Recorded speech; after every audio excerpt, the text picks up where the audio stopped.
మా తమ్ముడు పిఏ కంపెనీలో జాబ్ చేస్తున్నాడు. నన్ను ఒక మంచి డౌట్ అడగడం జరిగింది.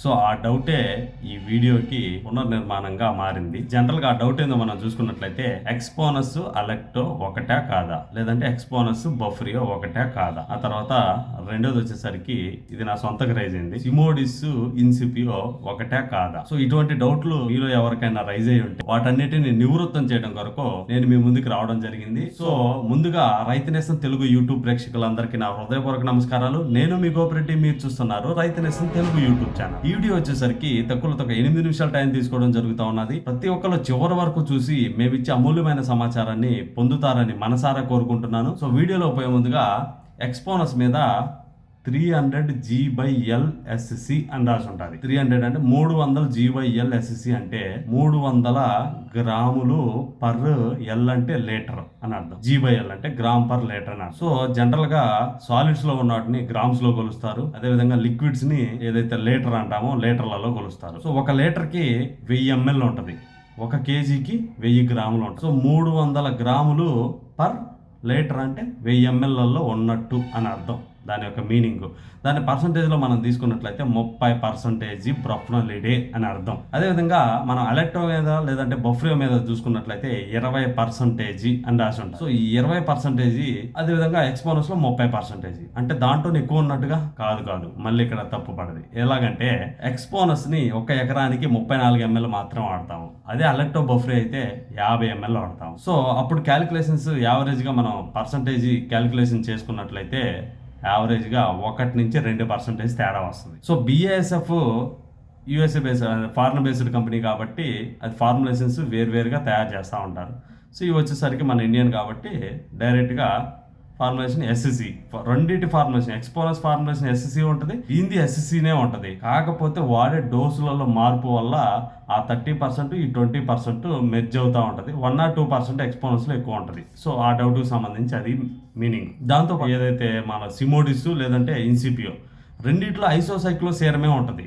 దాంట్లో పర్సంటేజ్ చూసుకున్నట్లయితే 19.2% ఉంటుంది. దీంట్లో పర్సంటేజ్ 18.1% ఉంటుంది. కాకపోతే ఫార్ములేషన్ మార్క్. సిమోడిస్ చూసుకున్నట్లయితే డిసి డ్రై కాన్సన్ట్రేట్ అనే ఫార్ములేషన్ లో ఉంటుంది. ఇన్సిపియో మనం చూసుకున్నట్లయితే ఎస్ఎస్సి సస్పెన్షన్ కాన్సన్ట్రేట్ అనే ఫార్ములేషన్ లో ఉంటుంది. సో ఈ ఫార్ములేషన్స్ వేరియేషన్స్ వల్లే మందుల యొక్క ఫలితాలు అనేది ఆటోమేటిక్ గా మారిపోతాయి. రెండిట్లలో ఏదైతే పర్సంటేజ్ మనం చూసుకున్నట్లయితే సిమోడిస్ లో 1.1% ఇన్సిపియో కన్నా ఎక్కువ ఉంటుంది ఐసోసైక్లోసేరం. కానీ మీరు ఇన్సిపియో చూసుకున్నట్లయితే ప్యాడీలో రైతులు కలవరిస్తా ఉన్నారు ఇన్సిపియో అని. అదే సిమోడిస్ చూసుకున్నట్లయితే పెద్దగా ఎక్కువ కలవరేయట్లేదు, అంటే మనకున్న సమాచారం ప్రకారం. అంటే ఫార్ములేషన్ మారితే మందు యొక్క పనితనం ఎంత వరకు మారుతా ఉన్నది అనేది ప్రతి ఒక్కరు గమనించుకోవాలి. సో జనరల్ గా చూసుకున్నట్లయితే బెనివియాలో ఓడి ఆయిల్ డిస్పర్షన్ అనే ఫార్ములేషన్ అనేది ఉండడం జరిగింది. సో ఈ ఆయిల్ డిస్పర్షన్ జనరల్ గా మందు చూసుకున్నట్లయితే మందు లోపల ఆయిల్ కలిసే ఉంటుంది. బెనివియాని మనం ఓపెన్ చేసి చూసినట్లయితే సోయాబీన్ ఆయిల్ వాసన వస్తూ ఇలా ఉంటుంది, మందు కలిసే ఉంటుంది, మంచిగా ఉంటుంది. నీళ్ళలో పోయిగా నీళ్ళలో కరిగింది. సో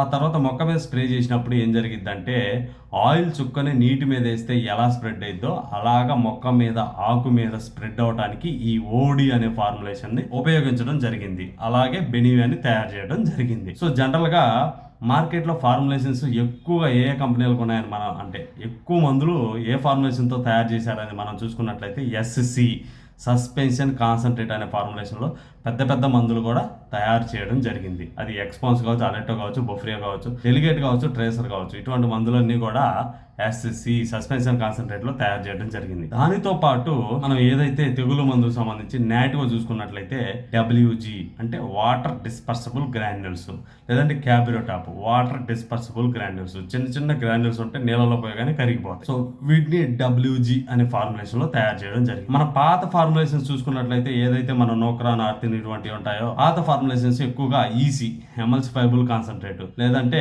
ఆ తర్వాత ఎస్ఎస్సి సస్పెన్షన్ కాన్సన్ట్రేట్, లేదంటే ఎస్పి సాల్యుబుల్ పౌడర్, లేదంటే డబ్ల్యూపి అంటే వెట్టబుల్ పౌడర్, లేదంటే ఆ తర్వాత ఓడి ఆయిల్ డిస్పర్షన్, లేదంటే ఇప్పుడు డిసి అంటే డ్రై కాన్సన్ట్రేట్ లేదా డిస్పర్సిబుల్ కాన్సన్ట్రేట్. ఆ తర్వాత ఇంకా కొత్తగా అడుగు ముందుకేసి జెడ్సీ ఫార్ములేషన్ రావడం జరిగింది. జెడ్సి అంటే దాంట్లో సిఎస్ క్యాప్సూల్ సస్పెన్షన్ ప్లస్ ఏదైతే ఎస్సి సస్పెన్షన్ కాన్సన్ట్రేట్ రెండు కలిసి అందులో ఉండడం జరిగింది. అదే జెడ్సి ఫార్ములేషన్. కొత్తగా జింకును తయారు చేస్తున్నారు జెడ్సి ఫార్ములేషన్. ఆ తర్వాత సిఎస్ ఫార్ములేషన్ రావడం జరిగింది.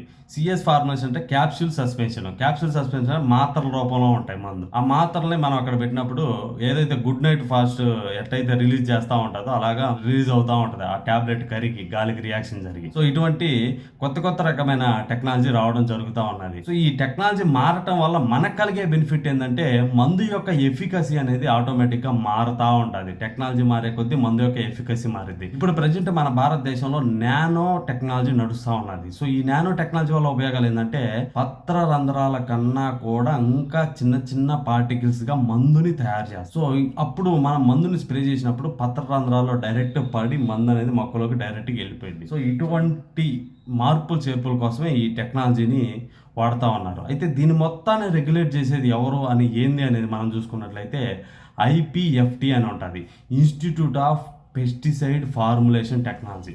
సో వీళ్ళు మానిటరింగ్ చేస్తూ ఉంటారు. సో ఈ కొత్త రకమైన టెక్నాలజీలు మన భారతదేశంలో రావడం జరుగుతూ ఉన్నది. అదేవిధంగా సక్సెస్ఫుల్ మందుల మీద కూడా కొత్త రకమైన టెక్నాలజీతో తయారు చేస్తూ ఉన్నారు. కాబట్టి ఏదైతే కొత్త టెక్నాలజీ ఉందో దాన్ని అందిపుచ్చుకొని ప్రతి ఒక్కళ్ళు అధిక దిగుబడులు సాధిస్తారని మనసారా కోరుకునే వరకు మనం వాడినటువంటి అంటే మనం ఏదైతే చెప్పినటువంటి మందులు ఉన్నాయో ఆ మందులన్నీ కూడా ప్రతి ఒక్కటి కాస్ట్లీ మందులే. ఏది తక్కువ రేటుకు దొరికే మందు అయితే కాదు. ఆ డబ్బు ఏదైతే ఉందో మనం పెట్టిన డబ్బు అది మనకి వృధా కాకూడదు. సో ఎట్టి పరిస్థితుల్లో దాన్ని 1% కూడా మనం వృధా కానియకుండా మనం ఏదైతే చెప్తున్నామో పదే ఏదైతే బుడ్డోడు అంటున్నామో బెలాన్ స్టిక్, సో దాన్ని వాడడం ద్వారా ఇటువంటి మందుల యొక్క ఎఫికసీని పెంచవచ్చు. దాంతోపాటు మనం వాడే కాలువ నీళ్లు కావచ్చు, బోర్ నీళ్లు కావచ్చు, వాటి యొక్క ఉదజనికత pH వాల్యూని బ్యాలెన్స్ చేయొచ్చు. కేవలం ఈ ఏవైతే 5 రకాల ప్రాపర్టీలు మనం చదువుతున్నామో స్ప్రెడ్ అవడానికి, అదేవిధంగా పెనిట్రేట్ అవడానికి, అదేవిధంగా pH ని బ్యాలెన్స్ చేయడానికి, దానితో పాటు వెట్టింగ్ అతుక్కపోవడానికి, సో వీటన్నిటి ఈ 5 రకాల ప్రాపర్టీలను కలిపి కేవలం ఎకరానికి 100 రూపాయలలోనే మన బొడ్డోడు అనేది రావడం జరుగుతూ ఉన్నది. కాబట్టి ప్రతి ఒక్క రైతు సోదరును ఇది వాడుకోవడం ద్వారా మీరు అధికమైన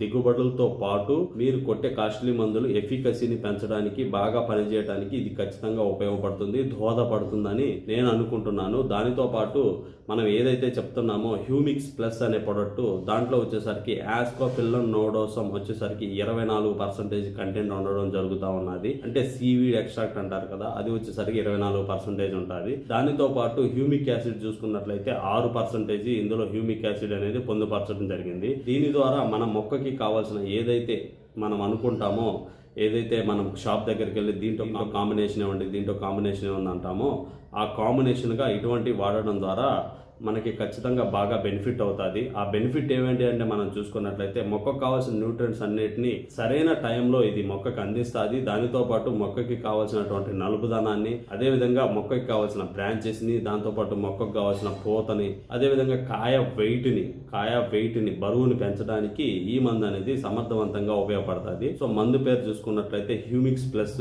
ఇందులో ఉండే కంటెంట్ వచ్చేసరికి 2 రకాల కంటెంట్లు ఉంటాయి. అది వచ్చేసరికి ఆస్కోఫిల్లన్ నోడోసం, దానితో పాటు హ్యూమిక్ యాసిడ్ అనేది ఇందులో కంటెంట్ ఉంటుంది. ఇది వచ్చేసరికి 1 లీటర్ అన్ని రకాల పంటలలో వాడుకోవచ్చు. 1 లీటర్ 2 ఎకరాలకి లేదా 3 ఎకరాలకి వాడుకోవచ్చు. చిన్న పైరు అయితే 3 ఎకరాలకి, పెద్ద పైరు అయితే 2 ఎకరాలకి. దీని యొక్క కాస్ట్ కూడా ఎక్కువేం ఉండదు. కేవలం ఇది వచ్చేసరికి 1 లీటర్ 600 రూపాయలకు మాత్రమే దొరుకుతుంది. సో దీన్ని వాడుకోవడం ద్వారా అధికమైన దిగుబడులు ఏదైతే అనుకుంటామో దాన్ని మనం సాధించవచ్చు. సో ఇప్పటి వరకు నేను చెప్పిన కంటెంట్ ఏదైతే ఉందో ఈ ఓవరాల్ కంటెంట్, ఈ కంటెంట్ మీ అందరికీ వెయిటేజ్గా బేసిక్గా బాగుంది అనిపించినట్లయితే ప్రతి ఒక్కళ్ళు లైక్ చేస్తారని, దానితో పాటు తోటి రైతు సోదరులందరికీ ఈ వీడియోని షేర్ చేస్తారని కోరుకుంటున్నాను. అదేవిధంగా ప్రతి ఒక్కళ్ళు సబ్స్క్రైబ్ చేయడం మాత్రం మర్చిపోవద్దు. సబ్స్క్రైబ్ చేసిన ప్రతి ఒక్కళ్ళు గంట సింబల్ని ప్రెస్ చేయడం మాత్రం అస్సలు మర్చిపోవద్దని మనసారా కోరుకుంటున్నాను. దానితో పాటు మీకు ఎటువంటి డౌట్ ఉన్నా కానీ కామెంట్ రూపంలో కానీ లేదంటే వాట్సాప్లో కానీ సంప్రదించవచ్చు. Thank you so much.